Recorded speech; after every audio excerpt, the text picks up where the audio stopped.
자, 설정에 대해서도 하고 싶은 말이 많습니다. 사실 더 많죠. 제가 ENE를 처음 봤을 때는 1쿨을 혹평, 2쿨을 매우 호평했었습니다. 예를 들어 1쿨이 마이너스 5점, 2쿨이 5점 이런 느낌이었죠. 근데 재탕 후 저의 감상 혹은 만족도는 1쿨 마이너스 2점, 2쿨 3점 대략 이 정도의 느낌입니다. 이전 파트에서 지적했던 사안들은 분량만 좀 더 확보할 수 있다면 충분히 해결 가능했을 거라 생각하는데 이 설정 부분은 아무리 생각해도 대충 짰다고 밖에 결론이 나지 않습니다. 자, 잔잔이는 바닷속에서 생활하는 인간 종족, 저는 해민이라고 칭할게요. 이 해민이라는 설정을 가져왔습니다. 우리에게 익숙한 인어와는 다르게 외형은 물론 신체도 테일을 제외하면 100% 인간하고 동일합니다. 자, 신체에는 차이가 거의 없는데 문제는 생활 양식마저 차이가 거의 없다시피 합니다. 그나마 불은 진짜 말이 안 된다고 생각해서인지 바닷속에서도 타오르는 영혼의 불 이라는 형태로 존재하기는 합니다만 저는 이것도 바닷속에서 불을 쓰고야 말테야 수준의 억지 설정으로밖에 보이지 않습니다. 일단 뭐 이건 제쳐두고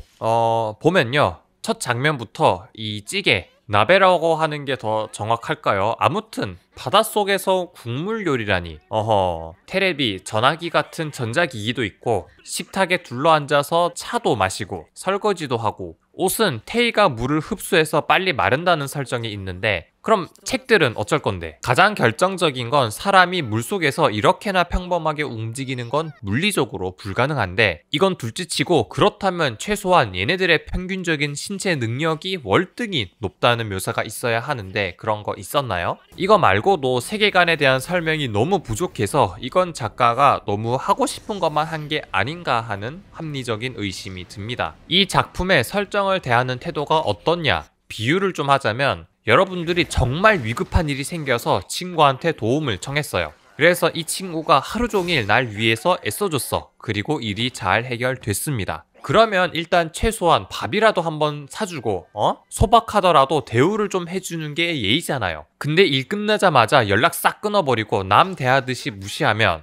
이게 맞습니까? 마찬가지입니다. 세계를 멸망시키고 5년의 공백을 만들기 위해서 이 바닷속 마을이라는 설정을 가져온 것까지는 좋습니다. 근데 좋은 작품이 되고 싶다면 이 세계관 구축을 위해 어떤 부분들을 고민했고 또 어떻게 신경 썼는지에 대한 흔적이 있어야죠. 근데 그게 전혀 없어요. 이 작품 엄연한 판타지입니다. 판타지도 여러 종류가 있는데 애니판에서는 보통 현실 베이스에 플러스 알파를 하는 부류가 제일 많습니다. 처음부터 세계관을 구축하는 것보다는 쉬우니까요. 이런 플러스 알파형 판타지에서 제가 눈여겨보는 것들 중 하나가 이 판타지 설정이 우리 현실 세계에 얼마나 많은 영향을 주느냐, 즉 스케일입니다. 스케일이 클수록 스토리를 짜는 게 어려워지긴 합니다만 또 그만큼 재미있고 몰입하기 좋다는 장점이 있죠. 예시를 하나 들자면 위치워치. 여기서 니코가 마법을 사용할 수 있는 마녀라는 것이 까발려지게 되는데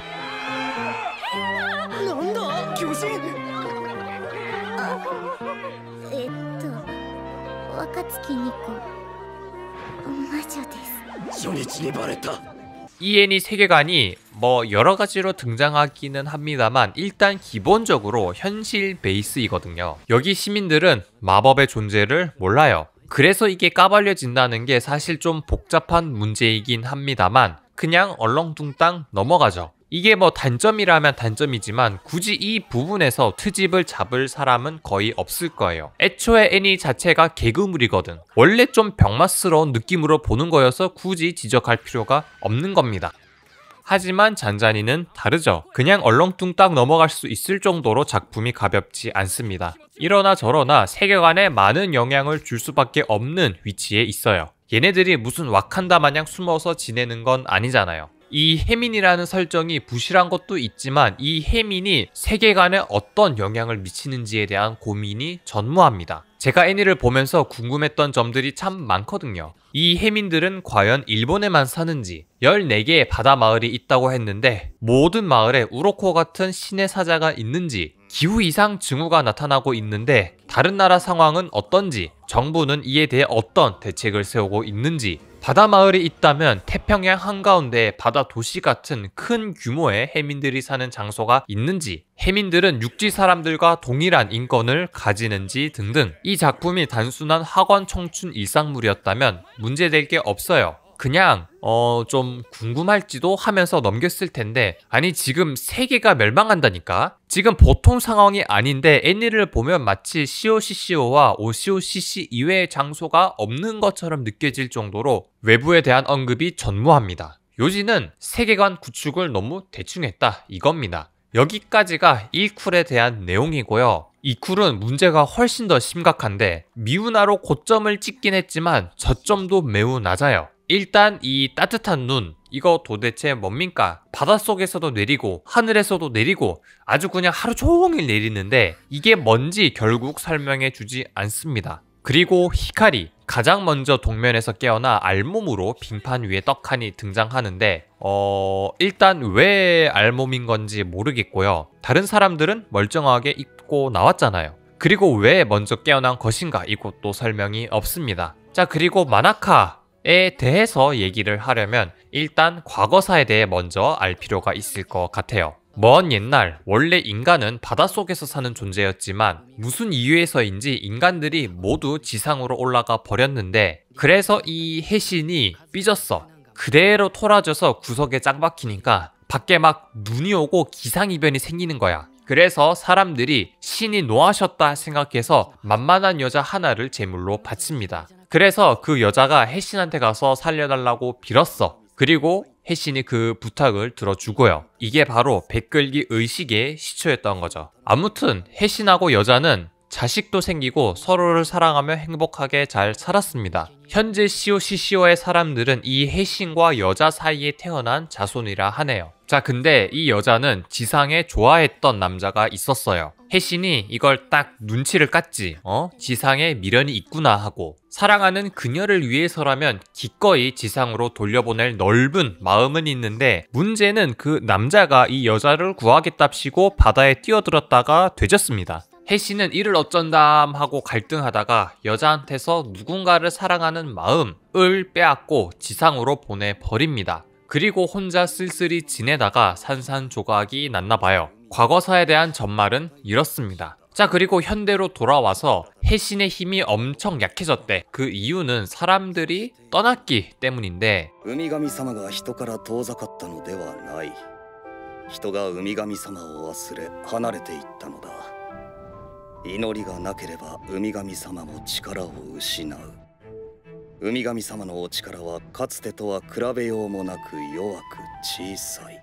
그래서 냅다 동면 박아버리고 해신의 힘이 회복될 때까지 존버를 하겠다고 합니다. 아니 근데 애초에 사람이 없어서 힘이 약해진 거면, 그리고 지상에 얼어붙어서 멸망해버리면 그 뒤엔 어떻게 회복하려고 하는 건지 전혀 이해가 안 갑니다. 물론 영원히 못 깨어날 수도 있다는 암시가 있긴 하지만, 아니 애초에 가망이 없으면 동면에 들어갈 게 아니라 다른 대책을 찾아봐야 하는 거 아닌가요? 아무튼 형식적이긴 해도 백글기 의식을 진행하던 도중 해신이 마나카를 끌고 가버립니다. 자, 그러면 이전처럼 해신의 힘이 회복되고 세계 멸망은 없던 일이 돼야 하는데, 마나카가 끌려갔는데도 달라진 게 없어요. 여전히 사람들은 동면 중이고, 지금 이 이쿨의 시점이 정확히 언제인지 몇 번 확인해 봤는데 정확히 언급되는 걸 못 봤거든요. 혹시 아시는 분 있으면 댓글 부탁드릴게요. 아무튼 마나카의 대사만 봤을 때 세계가 얼어붙는다고 한 말처럼 지금 한여름에도 기온이 꽤 낮은 모습을 보이고 있는데, 아니 이럴 거면 마나카는 왜 데려간 거죠? 마나카를 데려올 때도 그 이전의 여자와 마찬가지로 누군가를 사랑하는 마음을 뺏었습니다. 이걸 되찾는 게 이제 이쿨 중후반부의 내용인데, 여기서부터가 진짜 가관입니다. 갑자기 등장하는 돌, 네, 그놈의 달팽이. 배가 빨간 이 갯민숭 달팽이한테 속마음을 말하면 하얀 돌 혹은 검은 돌을 뱉어서 점을 쳐준다, 뭐 그런 이야기입니다. 근데 갑자기 그 돌이 마나카의 것이라고 주장하는 히카리, 그 이유는 모양이 둔탁하고 운동신경이 나빠 보였다. 저는 이 장면을 처음 봤을 때 너무 황당해서 잘못 번역된 줄 알았어요. 근데 확실하게 운동신경이라고 말합니다. 運動神経悪そうだったし、運動神経を 네. 자, 그래서 이렇게 어거지로 마나카의 마음을 대신할 만한 물건을 준비하고 끝내주는 작전을 제시하는데 お船引き、お女子様を捧げればまた地上の終わりは緩やかになるんじゃないかと。それに向戸の気持ちも元に戻るかもしれない。向戸が生贄になっていたことでウミガミの思いのかけらと御霊火の意識が一体化し均衡が取れていたと。だったらもう一度生贄を捧げれば。お前まさかマナカをもう一度ってんじゃん。あのペンダント、あれに向戸の気持ちが込められているなら木のお女子様につけることで向戸の代わりにならないか。 한마디로 속임수를 써서 마나카의 마음을 되찾자, 뭐 이런 거죠. 그래서 결국 또다시 베끌기 의식을 진행하고 이제는 미우나가 마나카를 대신해서 제물이 되려고 했는데 갑자기 혜신이 깨달아 버립니다. 사실 그 여자는 자기를 진심으로 사랑했었고 자기는 그 마음을 빼앗아 버렸던 거였죠. 이 쿨의 문제점을 사자성어로 하면 뭡니까? 뭐예요? 막무가내. 이 마음이라는 게 테이의 형태로 바다에 떠돌아다닐 수 있는 거라면 왜 혜신이라는 놈은 진작에 이를 눈치채지 못했는지가 의문이고요. 그리고 마지막 장면은 저는 이게 뭔가 다들 나만 미워해 이러고 삐졌다가 아이스크림 사줄게 하니까 우와 하고 각성하는 어린애를 보는 것 같아요. 이게 결국 어떻게 해석이 되냐면 이놈은 자기 기분 따라서 세상을 멸망시키는 그런 신입니다. 후반부 가서는 너무 막무가내라 지적할 만한 부분은 많지만 일단 여기까지 하겠습니다. 너무 힘드네요. 자, 마지막으로 요약 한번 하겠습니다. 캐릭터들이 다소 유치하고 세계관이나 설정들이 부실하지만 그래도 로맨스 좋아한다면 한 번쯤은 볼만한 수작이라 생각합니다. 작화도 전혀 꿀리는 게 없고요. 제가 아쉬운 마음에 좀 엄격한 잣대를 들이민 것도 분명 있는데 이엔이가 못 만들었다는 뜻이 아니라 이렇게 엄격한 잣대를 들이밀 만큼 이 작품을 인정한다는 의미로 받아들여 주시면 감사하겠습니다. 저는 작품마다 대하는 태도가 다르거든요. 아무튼 잔잔한 내일로부터 제 평가는 준 수작입니다.